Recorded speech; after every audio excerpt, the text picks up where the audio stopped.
네, 이번엔 정치권 현안들에 대한 여권 입장 들어보겠습니다. 김근식 국민의힘 송파병 당협위원장 전화 연결돼 있습니다. 안녕하십니까? 네, 안녕하세요. 김근식입니다. 예, 오늘 6차 변론 어떻게 보셨나요? 예, 대통령께서 계속 직접 출석을 하셔서 계속 변론을 하고 있고, 그다음에 서로 간에 이제 주장이 엇갈리는 증인들을 놓고 신문과 반대신문을 하고 있는데요. 제 개인적인 소견으로 첫 번째 느낌이 이게 좀 이제 국민들에게 이게 거의 사실상 시차가 좀 있긴 합니다만 생중계가 되는 양상이지 않습니까? 예, 그러다 보니까 좀 피로감이 있다는 좀 느낌이 듭니다. 예, 그러니까 물론 이제 중요한 증인을 놓고 이 청구인 측과 피청구인 측이 서로 간에 논박은 할 수 있습니다만 형사재판정에서 다퉈야 될 내용들을 지나치게 헌재에 와가지고 서로 간의 입장 차이에 따른 극명한 서로 간의 이 신문과 반대 신문이 주고받기 때문에 그걸 실시간으로 지켜보는 국민들 입장에서 좀 답답하기도 하고, 예, 그다음에 이렇게까지 계속 우리가 모든 걸 다 들어야 되는가, 이런 좀 피로감도 있지 않을까 싶어요. 그러니까 예, 헌재는 아시다시피 정치적으로 이게 헌법과 법률을 위반해서 중대한 파면 사유가 되는지를 판단하면 되는 거고요. 예, 그다음에 체포를 했느니 말았느니, 지시가 있었느니 없었느니, 이런 구체적인 내란 혐의의 유무죄 판결은 형사재판에서 하는 거 아니겠습니까? 예, 그런 걸 좀 구분해서 봐야 되는데, 지금 대통령께서 직접 출석을 하시다 보니까 뉴스에 초점이 돼서 모든 언론사가 이제 이걸 사실상 생중계하다시피 하는데, 이걸 지켜보는 국민들 입장에서는 양 진영에 다 답답해 보일 것 같습니다. 예. 그래서 약간의 좀 피로감이 있지 않나, 이런 생각이 좀 개인적으로 들었습니다. 예, 김 위원장님 말씀하셨지만 많은 국민들이 피로감을 호소하고 있는 것 같습니다. 제 주변에도 그렇고요, 보면. 그런데 네네네. 지금 이 헌법 위반, 아까도 말씀하셨지만 형사재판이 아니기 때문에 이 헌법 위반 여부는 굉장히 단순한 사안 아니겠습니까? 어떻게 보십니까? 이 그렇죠. 전체적인 그러니까 일단, 얼개는, 예. 그러니까 그 민주당 측이 중심이 되는 국회 소추인 측에서는 애초에 탄핵 가결을 시켰을 때 내란죄 혐의를 넣었다가 다음에 뺐지 않았습니까? 예, 그래서 내란죄 혐의 유무죄에 대해서는 형사재판정에서 다투게 되어 있고, 예, 헌법재판소에서는 이제 헌법과 법률을 위반한 거, 유연 위법한 계엄인지 여부를 예, 따져보고, 유연 위법한 계엄일 경우에 그 유연 위법의 정도가 중대한 정도였기 때문에 대통령직을 더 이상 수행할 수 없을 정도가 되는지 안 되는지, 예, 이걸 이제 판단하면 되는 거거든요. 예, 그런 면에서 본다면 사실은 헌법상 계엄을 선포할 요건과 절차와 조건이 됐는지, 그리고 계엄법상의 계엄법을 충실히 따라서 계엄에 합당하게 했는지를 따져보면 되는 건데, 예, 지금 뭐 4차, 5차, 오늘 6차 변론에 이르기까지 그 중요한 증인들을 신청해서 양측이, 소추인 측이나 피소추인 측이 지시가 있었느냐, 전화 내용이 무엇이었느냐, 의원이었느냐, 인원이었느냐, 간첩이었느냐, 이런 식의 이야기를 하는 걸로 봐서는 이건 사실 형사재판정에서 내란 여부를 입증하기 위한 검찰 측, 공소를 제기한 검찰 측과 형사 피고인의 방어권 차원에서 주고받는 이야기이거든요, 예. 사실은요. 그러면서 좀 제가 아까 말씀드린 것처럼 너무 지나치게 구체적이고 자세한 내용들이 국민들께 지금 있는 그대로 실시간으로 계속 중계가 되니까, 그리고 이게 거르지 않고 대통령 측이나 아니면 소추인 측에서 자기 주장들을 막 실시간으로 하게 되기 때문에 양 진영에서는 서로 간에 자기 듣고 싶은 것만 듣게 되는 이런 상황이 되지 않나 해서 오히려 국민적 분열이 더 가속화되지 않나, 이런 생각이 좀 듭니다. 예. 그래서 제가 여쭤봤던 건 이 아까 말씀드린 헌법과 법률 위반 부분. 그러니까 이 네. 파면의 사유에 해당하느냐. 이 부분에 예. 초점을 맞추고 이 사건을 보면 굉장히 단순한 사건이라고 생각되는데 동의하십니까, 혹시? 그렇죠. 그러니까 일단 내란죄 혐의를 뺐기 때문에 예. 그 헌법상 비상계엄을 선포할 요건과 적법하게 됐느냐 문제하고, 그다음 계엄법이나 기타 법에 따라서 이걸 충실하게 법을 따랐느냐를 따져보는 거라고 한다면, 사실은 그 헌법과 법률을 위반한 정도를 따져보고 그 정도가 파면 수준인지 아닌지를 따져보는 것 정도거든요. 이제 그런 상황으로 본다면 헌법재판관들이 공명정대하게 또는 신중하게 잘 판단할 거라고 생각이 듭니다. 김 위원장님께 이 어떤 그 위반의 수준, 헌법 위반의 수준에 대해서는 여쭤보지 않겠습니다. 네네. 예. 그런데 대통령은요. 네. 호수의 달그림자를 쫓는 느낌이다. 이 얘기 듣고 네. 어떤 많은 국민들이 황당해하거나 분노를 하는 국민들이 많은데 어떻게 평가하십니까? 예, 저도 5차 변론기일 때 대통령께서 그 말씀하신 걸 들었는데요. 그러니까 아무 일도 일어나지 않았으니까 문제가 없다는 식의 이제 항변 같은데요. 예. 실제로 계엄은 일단 선포가 됐고요. 예. 그리고 계엄이 시행이 돼서 포고령도 작성이 되고 포고령에 따라서 군인들 수백 명, 수천 명이 움직인 거 아니겠습니까? 예. 그리고 그로 인해서 계엄이 선포됐기 때문에 계엄 상황에 따라서 각종 사령관들, 특전사, 방첩사, 그다음에 우리 수방사 사령관들이 군인을 동원한 거 아니겠습니까? 예. 그래서 그로 인해서 그분들은 대통령과 국방장관의 지시를 이행했다는 이유로 지금 구속돼서 재판을 받고 있는 겁니다. 그렇다고 한다면 체포가 이루어지지 않았다. 그리고 사람이 다치지 않았다. 일찍 종료되었다. 그렇기 때문에 아무 일도 일어나지 않았기 때문에 사실은 문제가 되지 않는다라는 항변은 제가 볼 때는 좀 무책임한 거라고 좀 생각이 듭니다. 예. 그러면 지금 구속돼서 재판을 받고 있고 수십 년 동안 대한민국 군인으로서 명예를 지켜왔던 장군들, 수방사령관, 방첩사령관, 특전사령관, 정보사령관은 그냥 단순히 지시를 이행했다는 이유로 지금 모든 자기의 군인의 명예가 지금 사라질 위기에 처해 있는데 대통령께서 그게 아무 문제가 없고 나는 그렇지 않았다라고 부인을 해버리면 도대체 지시를 한 사람은 누구고 지시를 따라서 이행한 사람은 지금 감옥에 가서 구속돼 재판을 받고 있는 상황을 어떻게 설명할 것입니까? 예. 저는 그런 면에서 좀 물론 뭐 형사 재판을 받고 있는 윤석열 대통령이 형사 피고인의 입장에서 방어권 논리로 하는 건 뭐 이해가 됩니다만은 모든 책임을 지겠다고 생각하고 정당하다고 말씀을 하시면 대통령 그 집무실 책상에 있는 그 문구가 있지 않습니까? 예. The buck stop here라는 말이 있잖아요. 예. 이 모든 책임 내가 지겠다라는 좀 당당한 자세가 좀 필요해 보이지 않나 이런 생각이 좀 개인적으로 들었습니다. 예. 자, 김 위원장님이 가장 어떤 약간 좀 뭐랄까요? 당황하셨다 그럴까요? 황당하다 그럴까요? 이 네. 부정선거 음모론. 예. 그 당의 입장은 뭔가요, 보시기에? 뭐 우리 당은 제가 알기로는 부정선거하고는 손을 긋고 있습니다. 그런가요? 왜 당연합니다. 그러니까 우리 당은 예. 이미 대통령 선거에서 윤석열 대통령을 당선시킨 집권 여당이 됐던 우리 당이고요. 예. 그리고 그 직후에 있었던 지방선거에서도 우리 당이 승리를 했었고요. 예. 물론 이제 지난 2024년에 있었던 4월 총선에서 우리 당이 패배를 했습니다만 우리 당의 공식 입장은 승리와 패배를 겪으면서 이게 민심에 아주 정확한 따가운 질책이거나 또 우리에 대한 그 높은 지지라는 것을 우리가 실감하면서 대한민국 시스템에서 부정선거하고 하는 조직적이고 조작할 수 있는 그런 가능성은 없다는 게 우리 당의 입장이고요. 예. 다만 이게 이제 우리 당이 배출한 윤석열 대통령께서 예. 부정선거를 좀 믿으시고 부정선거의 의혹에 대해서 지나치게 확신을 가지면서 이제 개헌까지 선포한 상황이 돼버렸기 때문에 예.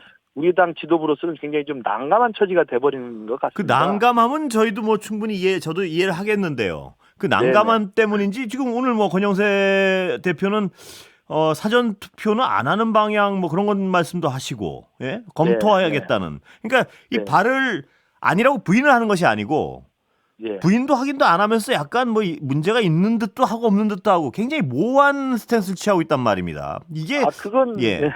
대단히 제가 이제 오늘 예. 권영세 위원장님 그 말씀하신 건 전 그렇게 이해해야 합니다. 예. 그러니까 우리 당의 공식 입장은 부정선거가 조직적으로 조작에 의해서 이루어지지 않았다는 게 공식 입장이고요. 다만 선거의 관리 차원에서 부실한 측면이 있었다는 것에 대해서 문제제기가 많이 있지 않았습니까? 예. 그래서 이제 선거 관리의 부실함이라는 측면에서 국민적 의혹이 있다고 한다면 이걸 좀 풀어내야 될 필요성이 있다는 이야기를 하는 거고요. 또 하나 이제 사전 투표에 대한 이야기를 오늘 그 권영세 위원장이 하셨는데 예.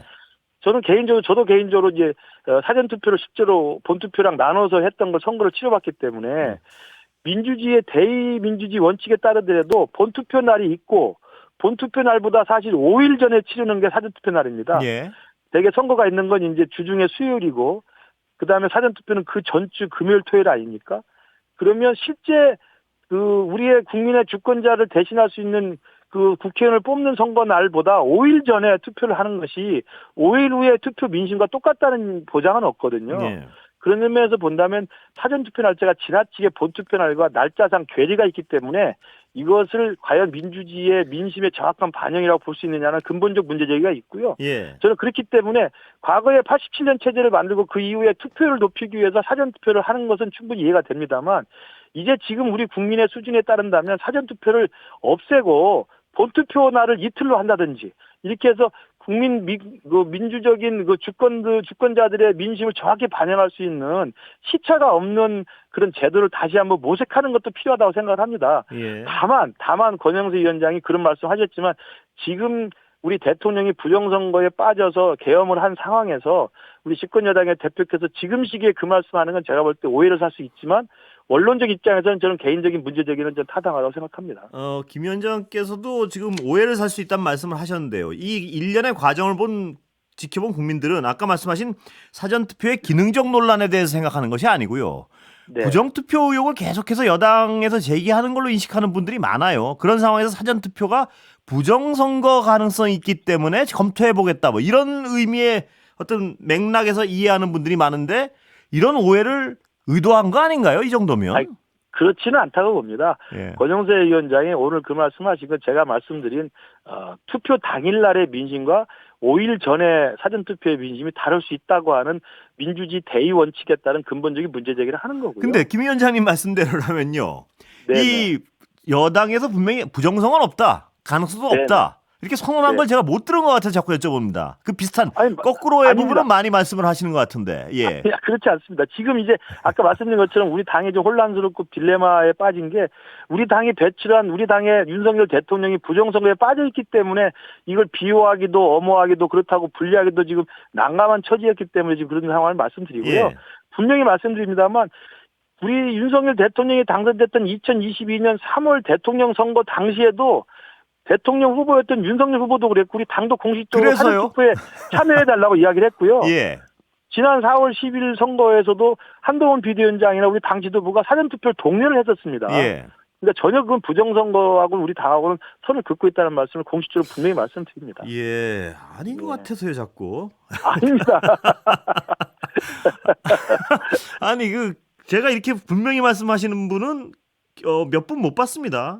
예. 왜냐하면 지금 이제 대통령이 부정선거에 빠져서 이제 계엄을 했다고 말씀을 하시고. 그래서요. 예. 또 이걸 믿는 또 그 강경 지지층들이 계시고 또 이분들이 주도하는 과잉 대표된 여론들이 민심에 일정 정도 작용해서 최근에 우리 당 지지율이 올라가고 대통령 지지율이 올라가고 탄핵이 기각돼야 된다는 여론들이 좀 올라가는 추세이기 때문에 예. 우리 당 지도부가 이제 그런 민심에 요동치는 흐름에 대해서 일정하게 좀 수동적으로 반응을 하는 모양새이기 때문에 헷갈려 보일 수 있습니다만 제가 누차 말씀드립니다만 2022년 3월 대통령 선거에 윤석열 후보와 우리 당의 사전투표를 독려했고요.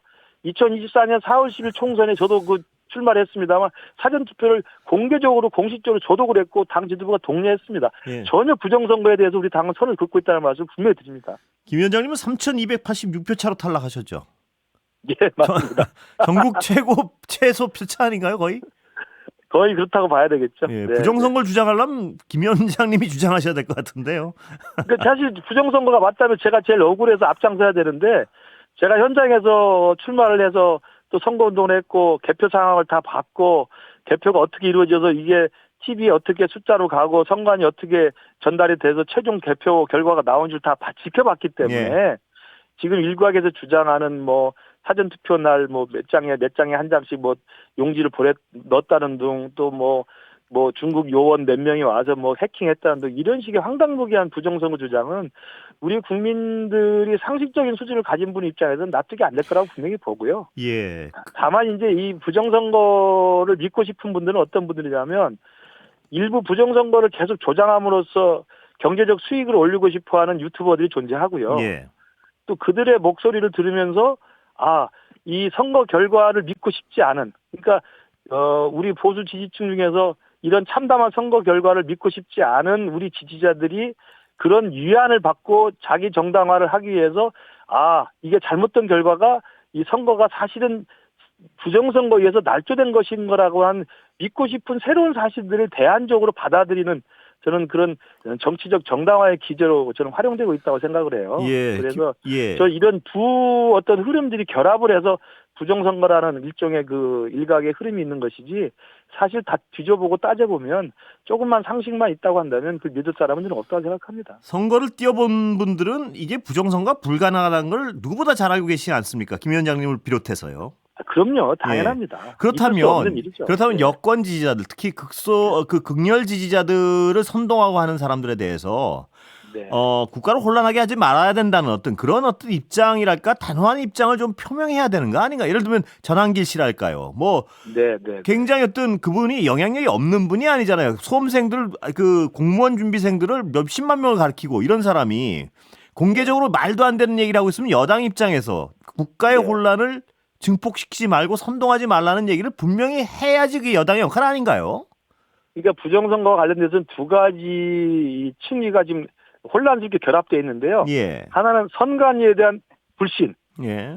지난해에 나왔습니다만 이제 특혜 채용이라든지 그다음에 무소불위의 폐쇄적인 특권을 누리고 있는 선관위에 대한 불신이 하나 있고, 그다음에 지난번에 속구리 투표 나왔던 것처럼 투표 관리 부실이 있습니다. 예. 요런 이제 불신이 있기 때문에 그 한 층위가 있고, 또 한 층위는 아까 말씀드린 말도 되지 않습니다만 뭐 외국 중국 사람들이 와서 해킹을 해서 숫자를 조작했다는 예. 거하고, 사전 투표하면서 뭐 몇 명에 한 명씩 N값을 넣어가지고 투표용지를 넣었다는 이런 주장이 있는데, 이 두 가지가 혼재되어 있는 겁니다. 예. 그렇기 때문에 제가 볼 때 우리 당에서는 조직적인 부정선거는 없다고 하는 공식 입장이 있지만, 예.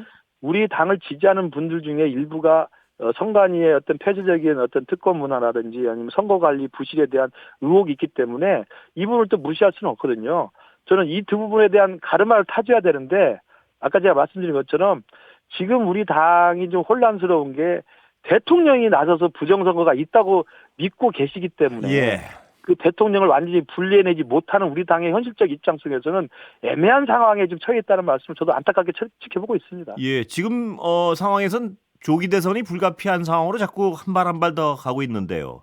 이 상황에서 아까 잠깐 언급하셨지만 대통령을 분리하지 못하는 이 상황이 과연 바람직합니까?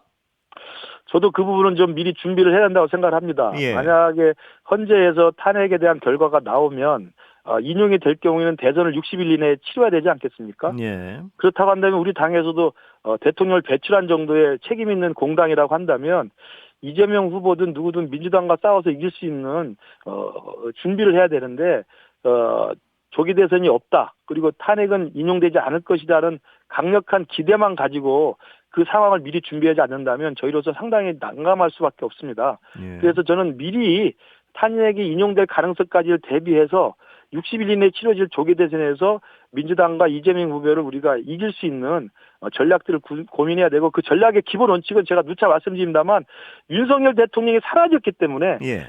윤석열이 없는 국민의힘으로 새롭게 변화와 혁신을 통해서 그 새로운 보수로 거듭나면 이재명을 버릴 수 없는, 이재명을 분리해낼 수 없는 민주당과 싸워서 저는 충분히 이길 수 있다고 생각을 하기 때문에 우리 당도 미리미리 그런 가능성에 대해서 준비하고 물밑에서는 전략을 짜야 되지 않나, 그런 말씀을 개인적으로 드리고 싶습니다. 어느 후보가 가능합니까? 바람직합니까? 두 그룹이 있죠. 예. 대통령을 보호하고 그다음에 탄핵을 반대했던 홍준표 후보하고 김문수 후보가 한 그룹이 있고요. 예. 그다음에 계엄에 반대하고 탄핵을 찬성했던 한동훈 후보와 이제 오세훈 후보가 있기 예. 때문에 저는 이 두 그룹이 오히려 우리 당에서 경선을 통해서 생산적이고 흥미로운 경선 과정을 거친다고 한다면, 예. 민주당이 일극화되어 있는 민주당의 이재명 후보는 뭐 당연시 돼 있지 않습니까? 예. 이런 민주당의 경선 과정보다 훨씬 더 우리 당이 저는 관심을 가지고 컨벤션 효과도 있고 좋은 후보로 잘 결정이 되면 저는 충분히 승산이 있다고 생각을 합니다. 예. 오늘 말씀 여기까지 듣겠습니다. 감사합니다. 감사합니다. 김근식 국민의힘 송파병 당협위원장이었습니다.